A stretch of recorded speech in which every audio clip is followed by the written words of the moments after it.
What's up, guys? So I had a revelation about Tether an hour ago, and it's due to Jim Rickards and this email from December 5th. And in the past, Jim Rickards has talked about it. So Jim Rickards warns that Bitcoin and Tether cryptocurrencies are a massive illegal fraud that will catastrophically collapse. In here, he says, fraud is propping up Bitcoin.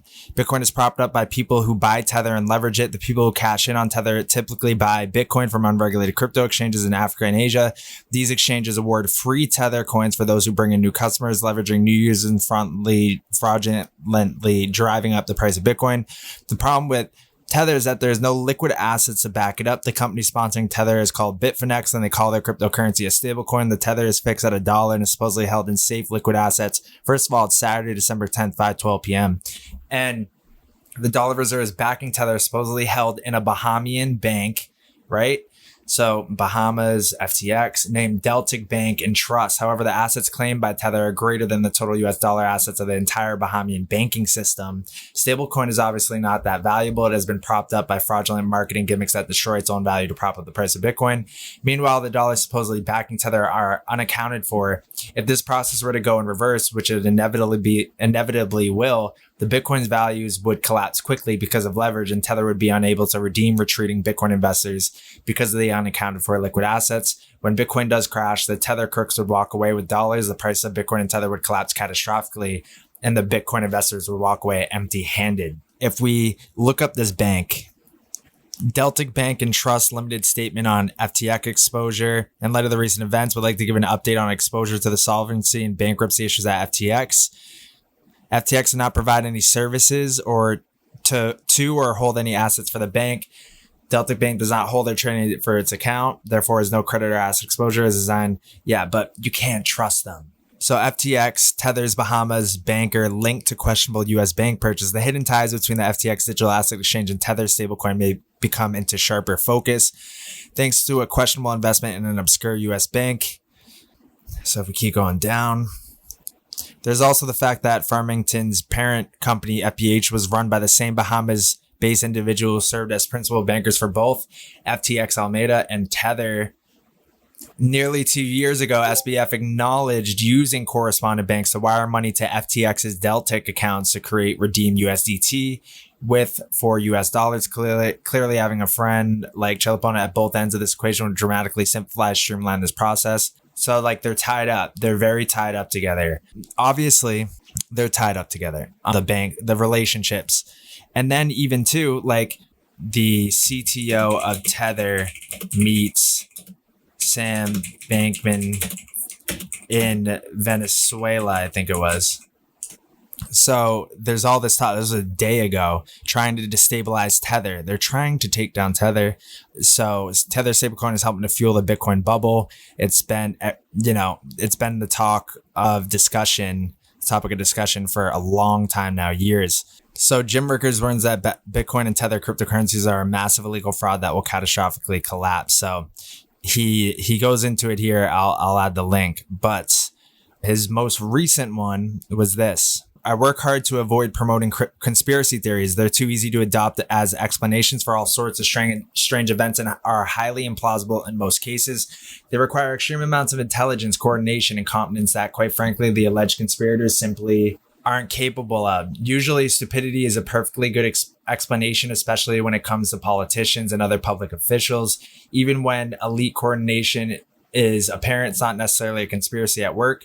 It may just be the case that like-minded individuals are pursuing a common goal. Elites mostly went to a fairly small group of top schools and took similar courses taught by a tight-knit group of academics. They came up through the ranks in the same government agencies and multilateral institutions. With that much in common, it's no surprise they think alike and share the same globalist goals. At the same time, some conspiracies are real. It's naive to believe otherwise. The real deal, right? How do you distinguish between the dime a dozen conspiracy theories and the real thing? Smoking gun evidence helps, but that's rare. First-hand experience with the matter under consideration is one of the best approaches that brings me to this story. It involves the CIA, the failed crypto exchange FTX, money laundered campaign contributions to Democrats, the Pakistani bank BCCI, which was a criminal enterprise on the stilts that collapsed in 1991, Al-Qaeda, Jeffrey Epstein, and the crypto stablecoin Tether. That's a lot to unpack. I handled Citibank's financial control in Africa in the 1980s, and BCCI was a bank we ran into constantly. We knew it was bad news in years before the collapse and made sure we kept as far away from them as possible. I also converted Citi to Islamic banking in Pakistan around the same time. My Pakistan experience was one reason why I was recruited by the CIA to do financial counterterrorism aimed at Al-Qaeda and others in 2000s. The experiences there is a few words. The CIA recruited me as part of Project Prophecy, which was launched as a strategic study on the direction of CIA veteran Randy Towes, who was also a seasoned options trader. I was tapped to join the group based in part of my experience with Islamic banking in Pakistan. That was considered useful in understanding the mindset of potential terrorist traders. I later became one of the two project managers reporting to Towes. In 2004, I helped build a working prototype of a Project Prophecy machine using artificial intelligence, applied mathematics, news feeds and price feeds, computing and human oversight. We were looking for terrorist insider trading. We developed Project Prophecy in total secrecy, and much of my work is classified, but I can tell you that on August 17th, Prophecy Systems uncovered warning signs of an impending terrorist attack. 3 days later in London, a plot to blow up 10 U.S. passenger jets was thwarted. 24 Pakistani extremists were arrested. The government ignored my warnings. Then in 2007, my system spotted an impending crash in the real estate and stock markets. I presented my findings to Treasury officials, but they ignored my warnings. We all know what happened next. We were ready at that point to build a more robust version for the CIA and sought additional funding.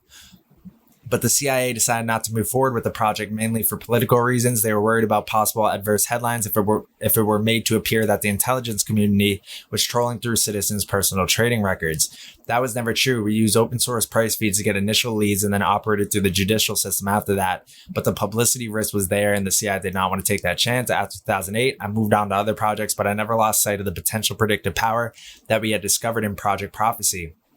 I learned that the techniques I developed were used far beyond the realm of counterterrorism. They could be used for any kind of geopolitical threats carried out in capital markets.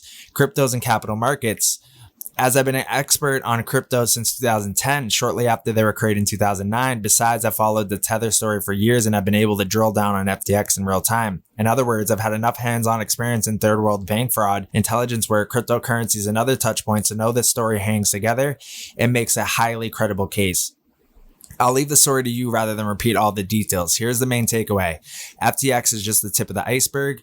Tether does not have the liquid dollar assets it claims to support. It's $80 billion of coins issued. When Tether does collapse, the impact will be multiples of the FTX impact and will certainly affect mainstream finance, leading to bank and hedge fund failures.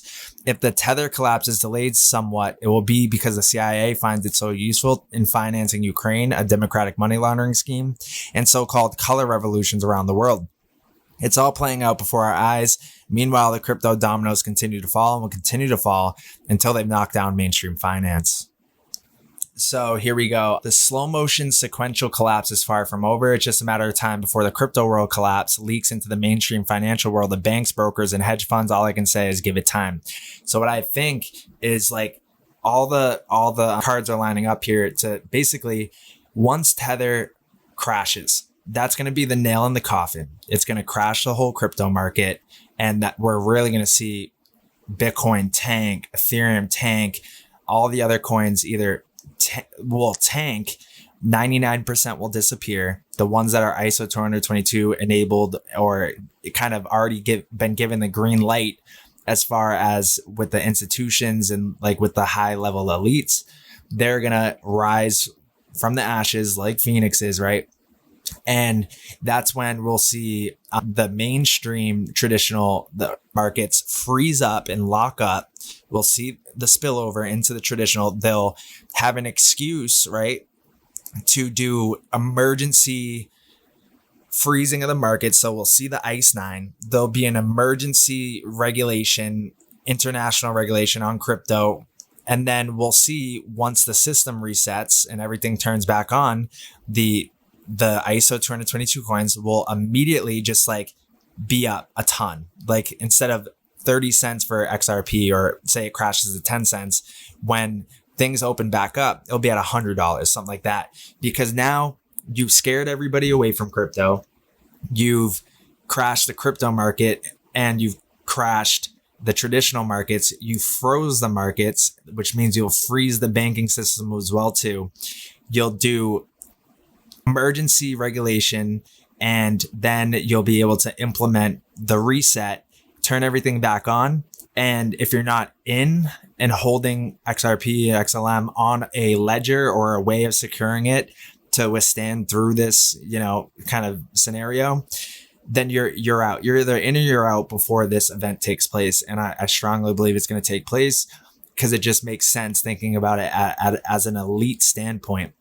Crash the markets even further, nail in the coffin, kill off all the cryptocurrencies that are speculative, freeze the system, traditional and crypto, to kind of just make sure nobody can get in at crazy low prices, and then reboot the system based off of DLT and blockchain, and then open everything back up again. And now it's too late to get in, because you've seen repricing happen. So you're going to see your money just go down bad. And then the coins that would have saved you through this crisis are going to be up hundreds of X multitudes. So I see it playing out like that. So we need to secure our assets.